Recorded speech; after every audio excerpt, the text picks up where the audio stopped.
The mysterious girl. It was a quiet evening in the small town. The park was almost empty. Only a few streetlights glowed softly, and the air was cool. Tom sat alone on a wooden bench, staring at his phone. He liked coming here when the world felt too heavy. Tonight felt strange, though. He kept hearing whispers behind him. But every time he turned around, there was nothing. No one. A cold breeze blew across his neck, and suddenly he felt that someone was watching him. Tom stood up and looked around. The swings moved slowly, as if someone had just left. The shadows under the trees felt darker than usual. He shook his head and laughed to himself. "Stop imagining things," he whispered. But then she appeared. At first, Tom thought it was just his eyes playing tricks. But no, there she was, standing a few feet away, right in the middle of the path. She was tall and graceful, wearing a long silver dress that shimmered faintly. Her hair was black and seemed to shine even in the dark. But the strangest thing was her eyes. They glowed faintly blue, like two small stars. Tom froze. The girl tilted her head and looked at him carefully, as if studying him. Then she spoke. "You are chosen." Her voice was soft but strong, and it echoed in the empty park. Tom blinked. Sorry? What are you talking about?" She took a step closer. "You will marry me," she said simply. "Or the universe will burn." Tom stared at her. Then he laughed. "What? Is this some kind of joke? Who sent you? Where are the cameras?" The girl didn't smile. Instead, she raised her hand. A faint blue light appeared on her palm, like a small flame. It floated in the air and spun slowly, glowing brighter and brighter until it almost hurt Tom's eyes. "Have 7 days," she said. 7 sunsets after that? You cannot refuse me?" Tom stepped back, his heart pounding. Okay, enough. Who are you? And what do you want from me?" For the first time, her expression changed.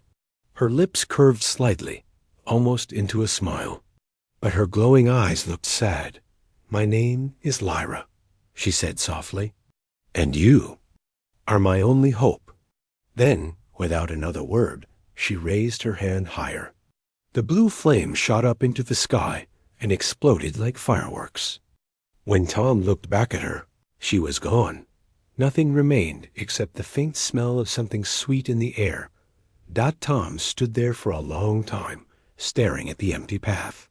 His hands were cold, and his legs felt heavy. The next morning, Tom woke up in his bed, almost believing it had all been a dream. But when he looked at his hand, there was a faint blue mark on his skin, a strange symbol he didn't recognize. He tried to wash it, but it didn't fade.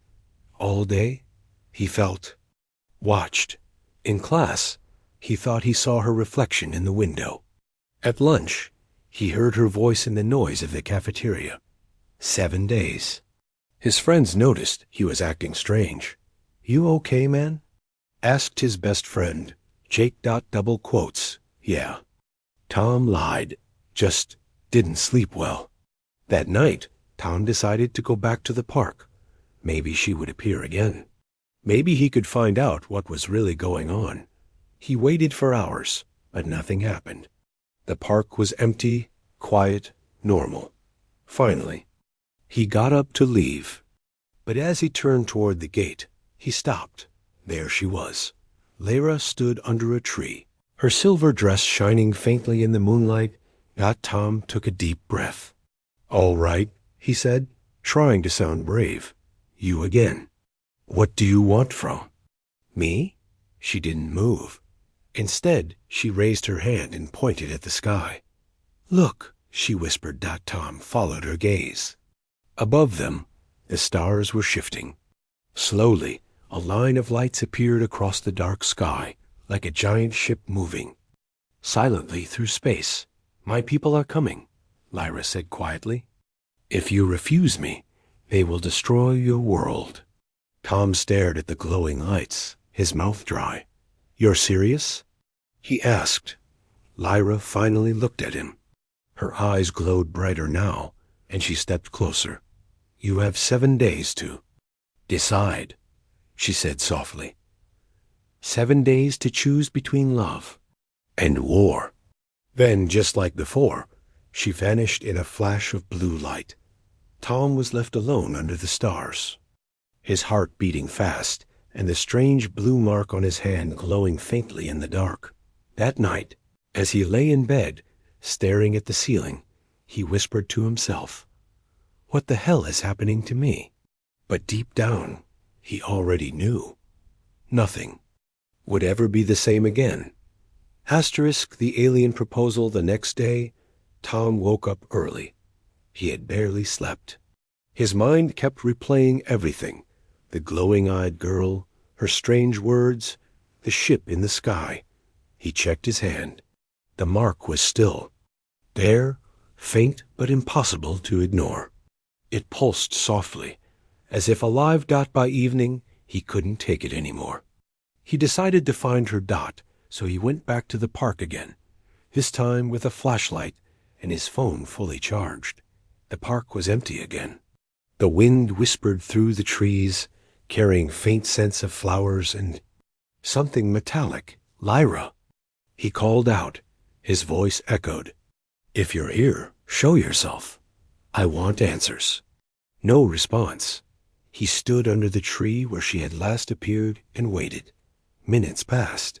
Then an hour. Just as he was about to give up, the air around him began to shimmer. The smell of ozone filled his nose. A circle of blue light opened right in front of him, a swirling portal. Before he could even react, invisible hands seemed to grab him and pull him forward. He fell. When Tom opened his eyes, he was no longer in the park. He was standing on a smooth black floor that reflected stars above and below him. It was like being inside a giant crystal ball. Dot around him floated strange symbols in the air, glowing letters he couldn't read. Then she appeared. Lyra stood at the center of the space, wearing a different dress this time, darker, sharper, with silver patterns that moved like liquid. Her hair floated as if she was underwater. Welcome, she said. Tom took a step back. Where am I? Between worlds, she replied. Her voice was calm, but her eyes glowed brighter than before. You are inside my ship. Tom looked around again. It didn't feel like a ship. It felt endless. Why did you bring me here? He asked. Lyra's expression softened slightly. She raised her hands, and the floor beneath them transformed into a bridge of light. She gestured for him to walk with her. You are confused, she said as they walked. I understand, but you must listen carefully now.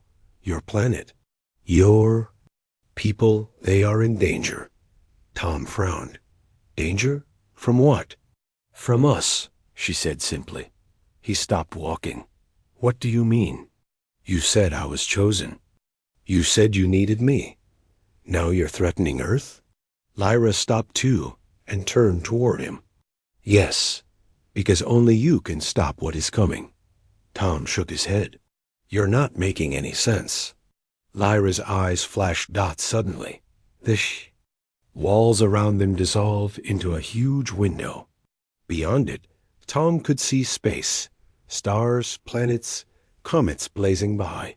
And then he saw it, a massive fleet of dark ships moving toward Earth.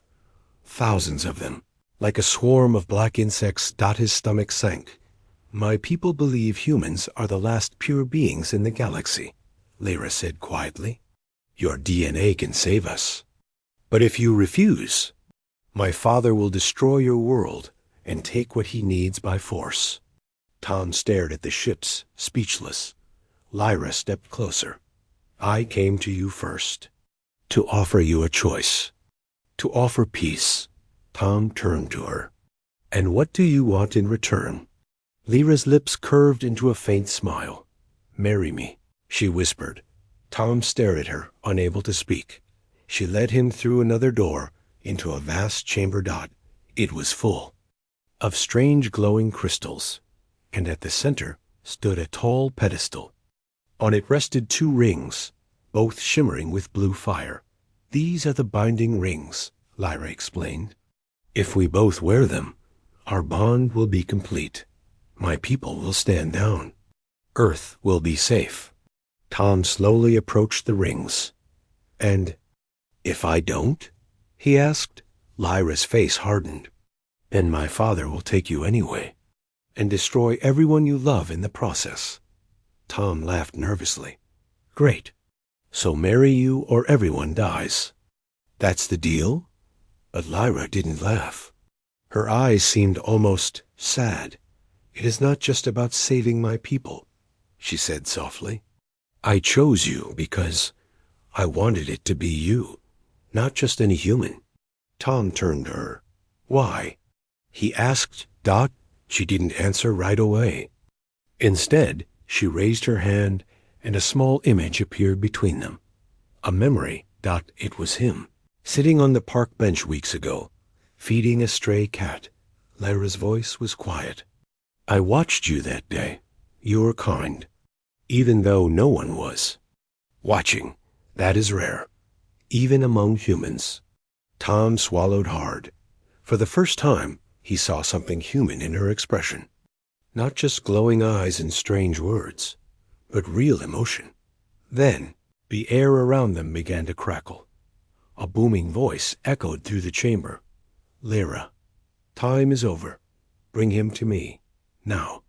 Tom jumped. "Who was that?" Lyra's face turned pale. "My father, the king." The walls of the chamber shook as heavy footsteps approached. Lyra grabbed Tom's hand suddenly. "There is no more time. Decide now." Tom's mind raced. Stay and marry her? Save Earth? Or try to run? Before he could answer, the door at the end of the room burst open. A tall figure stepped inside, much taller than any human. His face was hidden behind dark armor, and his eyes glowed like molten gold. "The king. You dare delay me, daughter?" The voice thundered. Lyra pulled Tom behind her and faced the figure. "He needs more time, please." The king raised his hand, and the room shook again. "You have until the next sunset," the king growled. "After that, he is mine." Then the figure vanished, leaving only silence. Tom stood frozen, staring at the door. Lyra turned to him, her voice almost breaking. "You have 1 day left," she whispered. "And after that, even I cannot protect you." Tom looked at the rings again, glowing on the pedestal. Then at Lyra, standing there with fear in her bright eyes. And he knew the real danger was only just beginning. The test the next morning. Tom woke up in a strange bed. At first, he thought he was home, but the walls were smooth and glowing faintly. The ceiling was full of tiny stars, moving slowly as if alive. He sat up, his head heavy, the blue mark on. His hand was brighter now, almost burning. Then he remembered. The king's voice, the threat, Lyra's desperate eyes. One sunset left. The door slid open, and Lyra walked in. Her dress was different again. Now it was white, with strange golden lines running through it. Her hair was tied back, and her face looked tired. "You're awake," she said softly. Tom nodded. "What now? Do I just say yes and wear that ring?" Lyra shook her head. "No," she said. "You cannot marry me yet. First, you must prove yourself." Tom frowned. "Prove myself? How?" She looked at him seriously. "The test." Tom stared at her. "What test?" Lyra didn't explain. Instead, she led him through a long corridor, where walls shimmered with images of planets, battles, and strange creatures. "My people believe that only the strongest, wisest human can marry the air," she said as they walked. "You must. Show them you are worthy." Tom scoffed. "And what happens if I fail?" Lyra didn't answer. At the end of the corridor was a massive door. Symbols glowed across its surface, shifting every second. Lyra placed her hand on the door. "You will go inside alone," she said. "The test will begin when the door closes. When it opens again, you must still be alive." Tom felt a chill run down his back. "What's inside?" he asked. Her blue eyes met his. "Your greatest fear," she whispered. The door opened, and Tom stepped inside. The air changed instantly. Thick, heavy, cold. The room was huge and dark, with no walls or ceiling that he could see. Just blackness. Then a voice echoed through the void. The human must face the 3 trials. Only then shall he be worthy. Tom clenched his fists. "Fine, let's get this over with." The first trial began without warning. The ground under his feet turned into sharp ice. Freezing wind cut through his clothes. Before him stood a figure, himself. But this version of Tom was taller, stronger, and his eyes glowed with anger. It spoke. "You are weak," it hissed. "You think you can save your planet? You think you deserve her? You are nothing."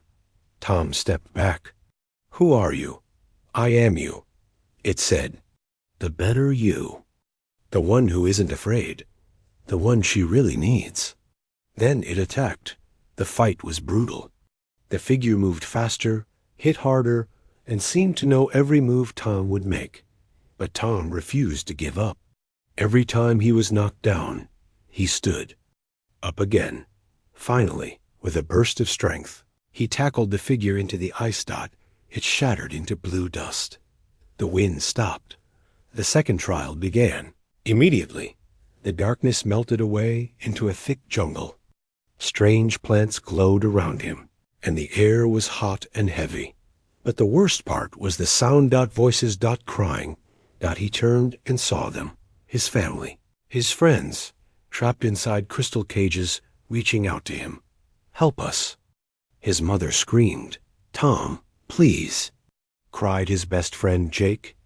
Tom ran toward them, but the vines on the ground grabbed his feet. Every step he took, the cages floated farther away. "You cannot save them," a cold voice whispered. "Must choose them or her." Tom stopped, panting. His hands bled from fighting the vines. He looked at the cages, then at the glowing mark on his hand. "I won't choose," he growled. "I'll save all of them." He clenched his fist, and the blue mark flared. The vines burned away. The cages shattered. The jungle dissolved. The final trial was the hardest. Now, Tom stood in the middle of space. No ground, no air. Yet somehow, he could breathe. Before him floated a gigantic creature, a shadow with wings that stretched across. The stars, its eyes burned red. "You are nothing," it boomed. "You are just a small, weak human. You cannot change destiny." Tom felt himself shrinking under its gaze. He could barely speak, but he managed to whisper, "Maybe, but I can try." The creature roared and lunged at him, jaws wide open. At the last second, Tom raised his marked hand, and light exploded out of him. The creature screamed, and the stars blinked out. Then silence. When Tom opened his eyes, he was lying on the floor outside the massive door. Lyra was kneeling beside him, her hand on his shoulder. Her eyes were wide. You passed," she whispered. Tom sat up slowly, his body aching, his clothes torn. What happens now?" he asked, his voice hoarse. For the first time, Lyra smiled, a real smile. "Now," she said, "they will accept you." Tom looked up and noticed figures standing all around them, tall, shadowy shapes with glowing eyes, watching him silently. Then one of them stepped forward, an elder, and spoke. "The human has proven himself. He may now stand beside the air." Tom stood, still breathing hard, and faced Lyra. But before he could say anything, the elder spoke again. "But know this, the trials were only the beginning. The true test is yet to come." The elder raised his arm, and the floor beneath Tom and Lyra began to glow. The ship shook violently, and alarms blared. Lyra's smile faded. "What's happening?" Tom asked, gripping her hand. Her expression darkened. "My father," she said quietly. "He has found out you passed, and he is not pleased." The doors at the far end of the chamber burst open. Soldiers in black armor marched in.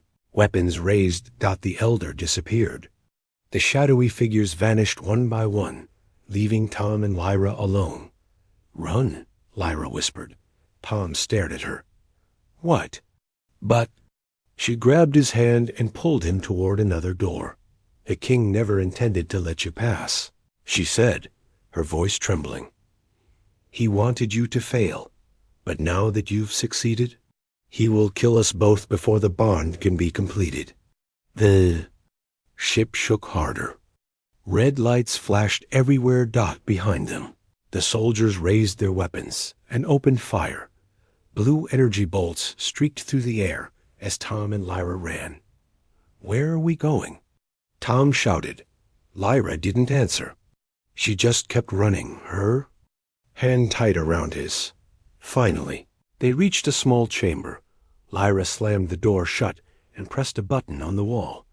A hidden panel opened, revealing a sleek silver pod just big enough for two. "Get in," she ordered. Tom hesitated. "And then what?" She turned to him, her eyes glowing bright and fierce. "Then," she said, "we fight for our lives." The door behind them shook under the soldiers' blows. Tom swallowed hard, looked at her one more time, and climbed into the pod. As the door sealed and the pod shot away from the ship, Tom finally allowed himself to breathe. But he knew the real fight was still ahead, and this time there might be no tests. Only survival. The secret the escape pod shot through space like a silver bullet. Silent and fast. Inside, Tom sat with his back pressed against the cold wall, breathing hard. Across from him, Lyra stared ahead, her hands shaking slightly. Neither of them spoke for a long time. The only sound was the quiet hum of the pod and the distant echo of alarms still ringing in Tom's ears. Finally, Tom broke the silence. "Where are we going?" Lyra didn't answer immediately. Her eyes flickered as if she was arguing with herself inside.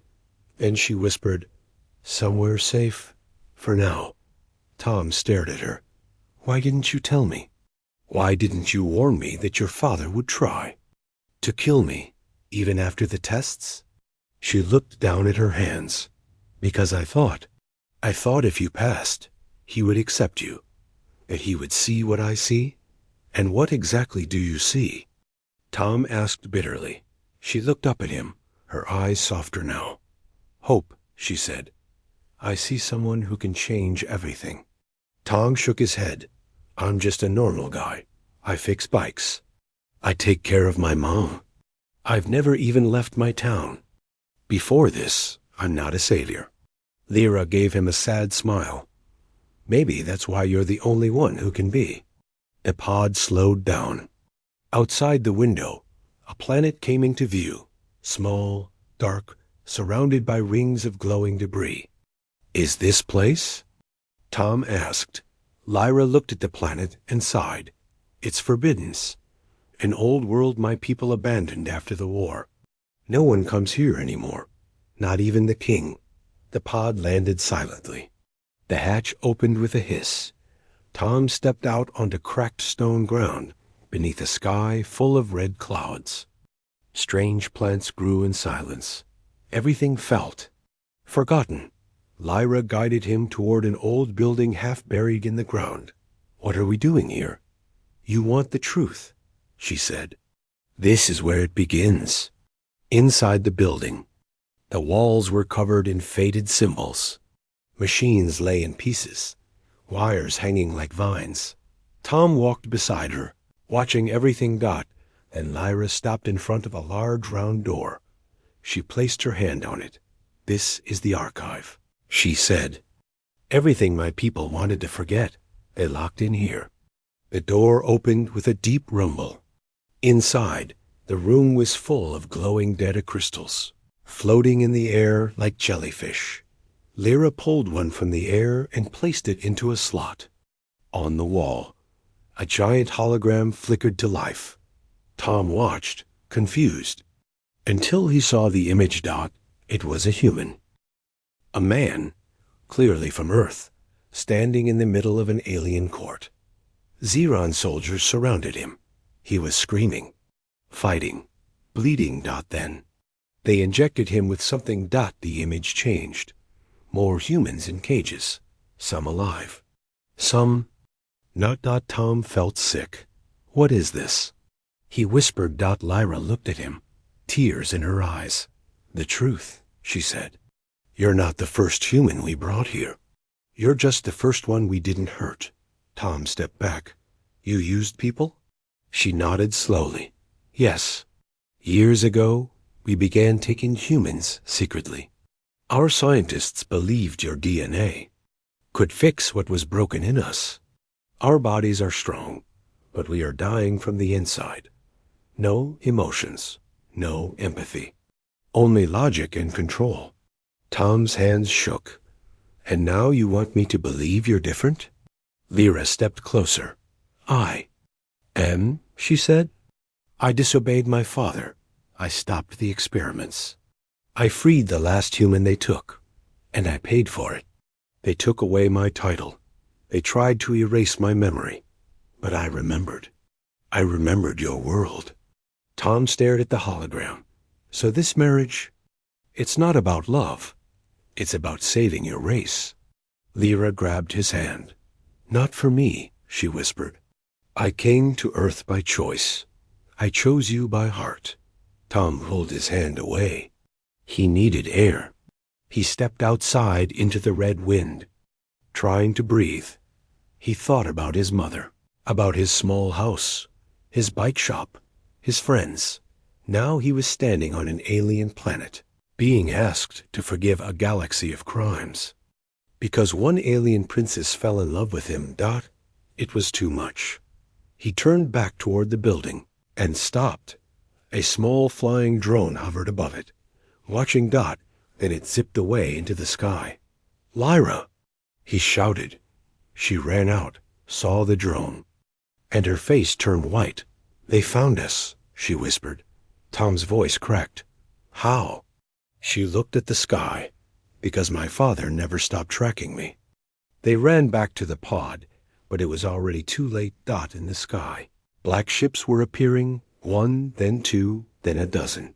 We have to run, Tom shouted. No time, Lyra said. Follow me. She led him deep into the ruins, down into a hidden underground chamber. There, in the darkness, Tom saw something that looked like a ship, but smaller, sleeker. What is this? Lyra looked at him. My escape plan, she said. For when this day came, she climbed into the ship and started it up. Lights flickered. Engines hummed. Tom sat beside her. But before they could launch, a voice came through the speakers. It was the king. Traitor daughter, the voice growled. And broken human, you were warned. Tom looked at Lyra. Her face was stone. He will never stop, she said. Not until you are dead, or married under his control. Then what do we do? Tom asked. She turned to him slowly. We don't. Run, she said. We find the others. Tom blinked. Others? Lyra nodded. The humans they captured. Not all of them died. Some escaped, and some are still out there, waiting. Tom stared at her in shock. You want to start a war? No. She whispered. I want to start a rebellion. Above them, the black ships circled like vultures. But below, in the forgotten shadows, a new fire had just begun to burn. The escape, the underground ship roared to life, its engines glowing a deep blue. Tom held on to the seat as Lyra's hands danced over the controls, her face set like stone. Above them, the ceiling rumbled. Dust fell from the cracks as the black ships of her father circled overhead. He could hear faint vibrations in the ground, like heavy footsteps. "They're landing." Tom whispered. Lyra didn't look up. "Then we don't have much time." The ship began to rise slowly, and the walls of the hidden chamber opened to reveal a dark tunnel ahead. "Where does this go?" Tom asked. Lyra finally glanced at him. Her eyes glowed brighter than ever, almost wild. "To the edge of the forbidden zone," she said, "where even he can't follow." Tom swallowed. "And after that?" "We find the others," she said simply. The ship shot forward into the tunnel. For a while, there was only silence, broken by the faint sound of engines and the rushing air outside. Tom leaned back in his seat, his mind still racing. "Lyra," he said finally, "what happens if he catches us? What does he do to traitors?" She didn't answer at first. Then she spoke quietly. "He doesn't let them die quickly."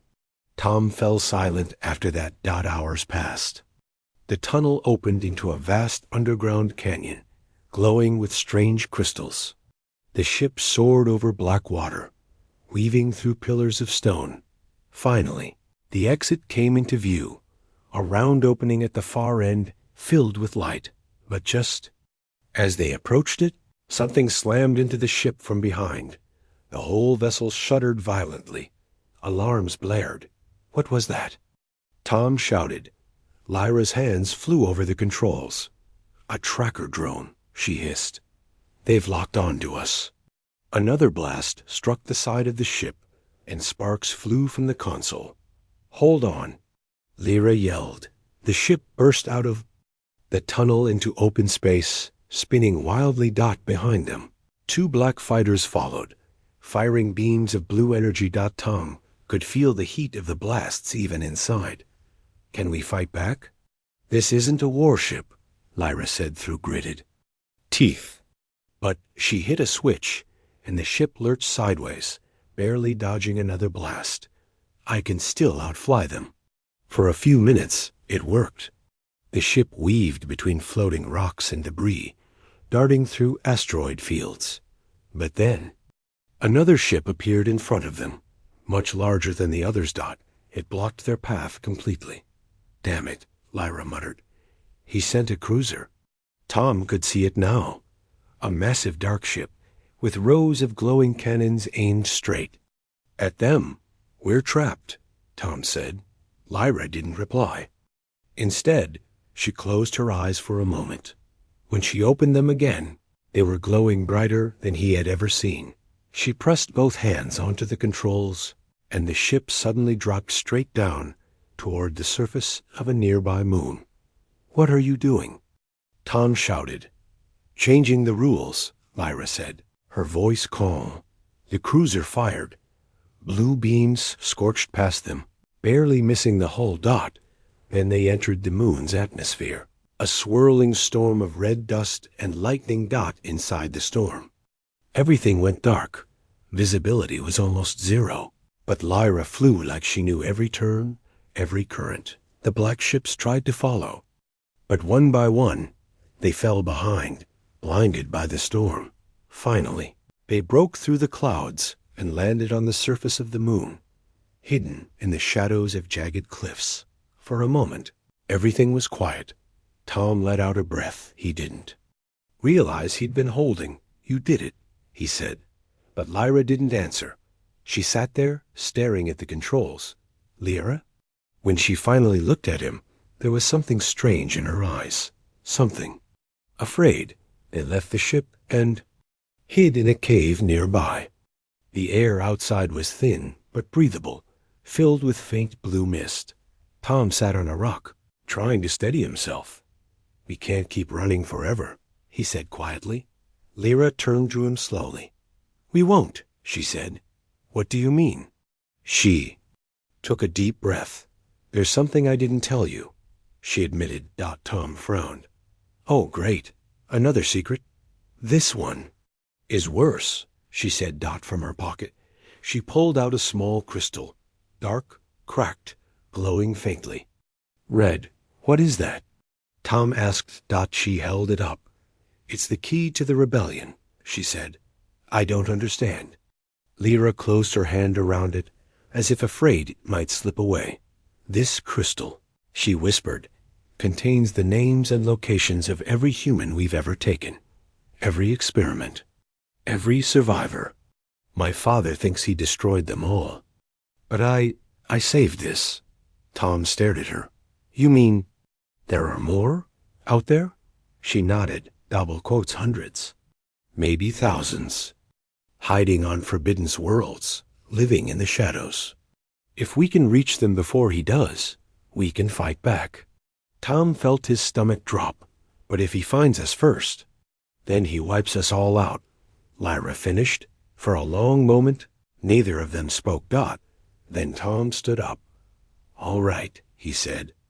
Then we find them. Lyra looked at him, surprised. Just like that? Tom gave her a small, bitter smile. Well, he said, I didn't exactly have big plans back on Earth anyway. Before Lyra could reply, a faint sound echoed through. The cave, like metal scraping stone, both of them froze. Then a figure stepped out of the shadows. It was tall, wrapped in a dark cloak. For a moment, Tom thought it was another soldier, but then the figure lowered its hood and revealed a human face.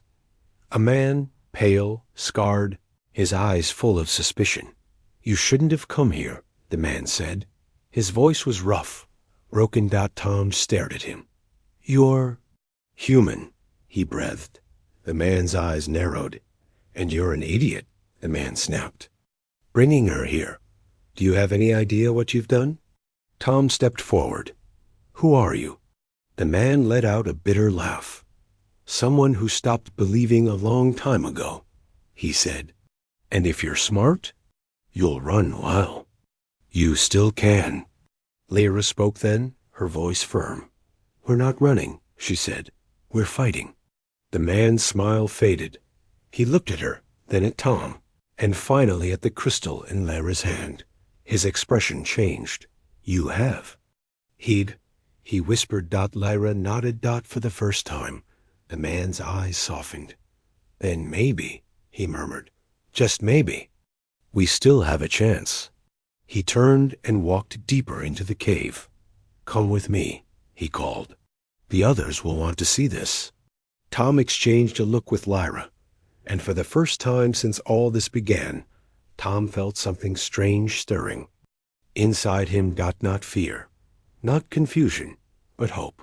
Outside the cave, the black ship still searched the skies. But below, in the hidden darkness, the first sparks of rebellion were beginning to burn. The war of the cave was deeper than Tom imagined. He followed the scarred man through twisting tunnels lit by faint, flickering lights. Lyra walked silently beside him, holding the cracked red crystal tightly in her hand. The air was heavy with dust.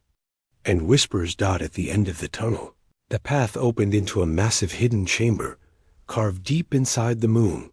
Tom froze. Hundreds of people stood there. Humans. Some were young, some old. Some wore torn uniforms, others simple clothes from Earth. Many were wounded, their faces hard, but full of quiet determination. When they saw Tom and Lyra, the whispering stopped. All eyes turned to them. The scarred man raised his voice. Brought it. The crowd erupted in murmurs. Tom swallowed hard, feeling the weight of their stares. The man turned to Lyra. Show them. Lyra stepped forward and held up the crystal. A red light burst from it, projecting a map of the galaxy into the air. Dots of light glowed, hundreds of them, each one marking a human hiding place, a camp, a name. The people gasped. A woman stepped out from the crowd, her arm in a sling, her eyes sharp. Is it real? She demanded. Yes, Lyra said. I kept it hidden for years, but now it's time to use it. The woman stared at her. You're one of them, she said coldly. Lyra nodded. I was, but now I'm with you. Another murmur rippled through the crowd. Tom felt his chest tighten. He knew this was no longer about him. This was about all of them. That night, the hidden camp came alive. Old weapons were pulled from crates. Rifles, blasters, grenades. Fighters gathered around holograms, planning routes, choosing targets. Tom walked between them, watching as humans, beaten but not broken, prepared for war. He stopped at a table where Lyra stood with the scarred man and the sharp-eyed woman. They were arguing. "We can't just attack," the woman snapped. "The king's forces outnumber us 1,000 to 1. "We don't have a choice," Lyra replied. "If we wait, he'll find every last human and wipe us out." The scarred man slammed his fist on the table. "We hit his communication towers. First," he growled, "cut off his fleet. Then we take his central base." Tom spoke up. "How many ships do we even have?" The woman gave a bitter laugh. "Not enough," she said. Tom looked at the map of glowing dots, then at Lyra. "If we call everyone," he began. Lyra finished his thought. "If we unite them all, maybe enough." By morning, the first messages were sent out. A signal was broadcast to every hiding place marked on the crystal. "The time has come. Rise." One by one, humans answered. Tiny ships arrived at the moon. Battered, old, but full of fighters. The first time in decades, humans from every corner of the galaxy stood together. Tom watched them land, feeling something inside him shift. For the first time, he didn't feel like a prisoner. He felt like a soldier. The next night, the plan began. Tom stood on the deck of a stolen ship, wearing makeshift armor. Lyra stood next to him, her hair tied back, her glowing eyes sharp with determination. The fleet moved silently through the blackness of space. Ahead of them, the king's main communication tower floated like a black dagger above a dying planet. "This is it," Lyra said. Tom nodded. "Are you ready?" she asked softly. He managed a small smile. "No," he admitted, "but I'll go anyway." Lyra's lips curved into a faint smile. "That's what makes you human." The attack was sudden. Fighter ships darted toward the tower, firing in perfect rhythm. Explosions lit up the sky as the outer defenses fell. Tom followed Lyra and a small strike team into the tower's base. The corridors were full of smoke and flashing lights.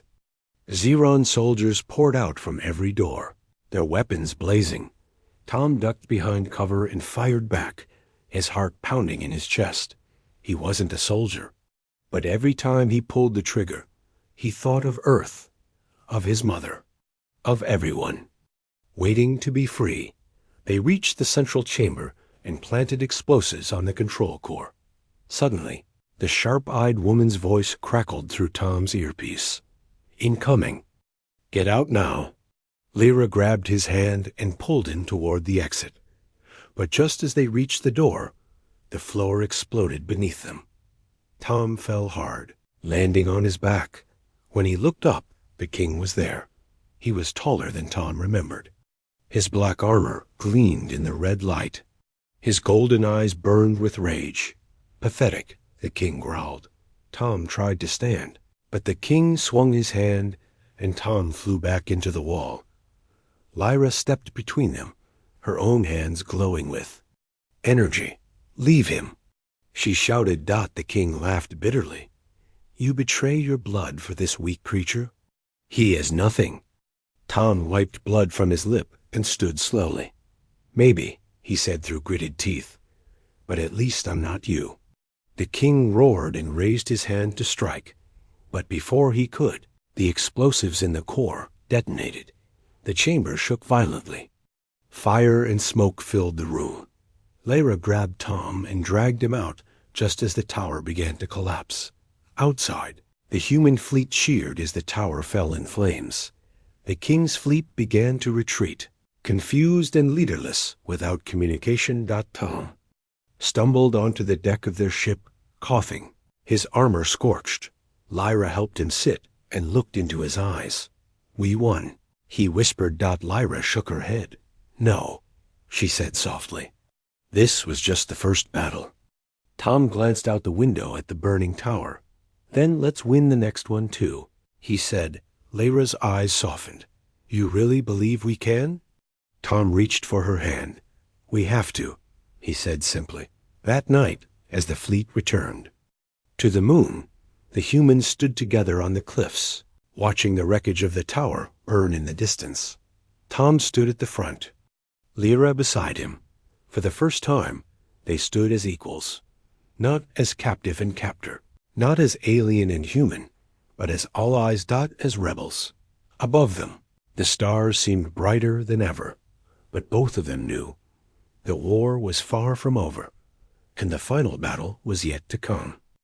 The choice the stars burned brighter than ever, but the battlefield below was dark. Tom stood at the edge of the moon's cliff, staring at the king's massive flagship hovering in the distance. It was bigger than any ship he'd seen before. A floating fortress surrounded by hundreds of black fighters. The final battle had begun. Behind Tom, the human resistance was getting ready. Ships hummed with power. Weapons were loaded. Soldiers whispered prayers to themselves. And Lyra stood beside Tom, her glowing eyes fixed on her father's ship. This is it, she said softly. Tom nodded slowly. You're sure he's on that ship? Lyra didn't answer at first. Then she whispered, He's waiting for you. Tom turned to her. For me? She finally looked at him, her face hard. He knows you're the only one who can stop him now, and he wants to see it with his own eyes. Tom swallowed. He didn't feel like a hero. He felt like a scared kid from Earth, standing on the edge of something too big for him to understand. But he had already come this far. He wasn't turning back now. When the order was given, the human fleet launched into space. Ships streaked toward the king's fortress like comets. Explosions lit up the sky as fighters clashed, beams of blue and red tearing through the darkness. Tom and Lyra rode together in the lead ship, cutting through enemy lines. The closer they got to the fortress, the heavier the resistance became. Fighters swarmed around them. Hold on, Lyra shouted as she spun the ship through a storm of lasers. Tom fired the guns, clearing a path. Finally, they smashed through the outer defenses and docked at the base of the fortress. The doors opened, and they ran into the dark, cold corridors. Inside, the fortress was eerily quiet. The walls glowed faintly, like veins under skin. Tom and Lyra moved cautiously, their weapons ready. Ahead of them, heavy doors opened on their own, revealing a vast throne room. And there he was, the king. He stood at the far end of the room, tall and imposing in his black armor, golden eyes blazing. Around him stood rows of Zyron guards, silent and still. The king's voice boomed through the room. So, the human finally comes to me. Tom stepped forward, his hands shaking slightly. It ends tonight? He said, trying to keep his voice steady. The king chuckled darkly. Yes, it does. Suddenly, the guards moved, surrounding Tom and Lyra. Tom raised his weapon, but the king raised a hand, and the guards stopped. No, the king said. This is between us. He removed his helmet slowly, revealing a face scarred but full of power. Then he pointed at Tom. Double quotes choose. He said. Tom frowned. What are you talking about? The king's voice was cold. Marry my daughter. Wear the ring. Bind yourself to our people. Save your pathetic species. Or, he gestured at the window. Outside, the human fleet was struggling against the king's forces. Ships exploded. Soldiers screamed. Or watch them burn. Tom's heart pounded. Lyra grabbed his arm. Don't listen to him, she whispered. The king stepped closer. You think these humans care about you? He sneered. You think they won't turn on you when they see what you've become? You think she really loves you? Tom's hands curled into fists. You're wrong, he said quietly, but the king only smiled. Then prove it. He said. The floor beneath them began to glow. The two rings, the binding rings, floated in. The air between Tom and Lyra. The king's voice filled the room. One choice, he growled. Marry her now, and everything ends. Your people live. Refuse. And they all die. Tom stared at the glowing rings. They pulsed like tiny hearts. Lyra's eyes locked on his, full of fear and hope all at once. Tom, she whispered. Tom reached out, but then he stopped. Something inside him, something human, whispered that this was wrong. He turned to the king. You're afraid, Tom said suddenly. The king's smile faltered. What did you say? You're afraid of me, Tom repeated. That's why you keep trying to control me, because you know you can't beat me. The king's eyes blazed with fury. Enough, he roared, charging at Tom. Everything happened fast.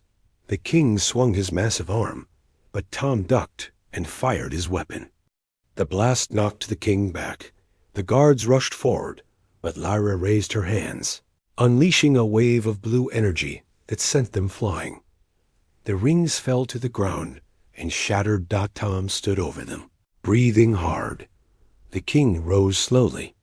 His armor cracked, his golden eyes dimming. Tom walked toward him. It's over, he said. The king laughed weakly. You really think you've won? He sneered. Tom didn't answer. He just raised his weapon. But before he could fire, Lyra stepped in front of him. No, she said softly. She turned to her father. I'm not afraid of you anymore, she said. The king stared at her, his face full of rage and something else. Pride. Then, with a final breath, he collapsed to the floor. Outside, the human fleet roared in victory as the fortress's shields fell. The Xeron forces began to retreat, scattered and leaderless. Tom and Lyra stood together in the throne room, the sound of battle fading around them. Later, on the cliffs of the moon, the humans gathered to watch the sunrise. Tom sat quietly, staring at the horizon. Lyra sat next to him. For a long time, they didn't speak. Finally, she broke the silence. You could have chosen the rings, she said. Tom smiled faintly. I chose something better, he said. Lyra looked at him, her eyes soft. And what's that? He turned to her. Freedom, he said simply. The humans cheered as the first rays of light lit the sky. The war was over, for now. But Tom knew their fight was far from finished. He looked at Lyra and saw something in her eyes he hadn't seen before. Not just sadness, not just fear, but hope. She reached out and took his hand, and together they watched the dawn of a new world. For the first time, Tom felt like he truly belonged, not just on Earth, not just among humans, but here, in the stars, where anything was possible. Above them, the stars sparkled like diamonds, and somewhere in the distance, the faint sound of rebellion still echoed, a reminder that the choice was never just his. It belonged to all of them, and they had chosen to fight and to live. Together. The end.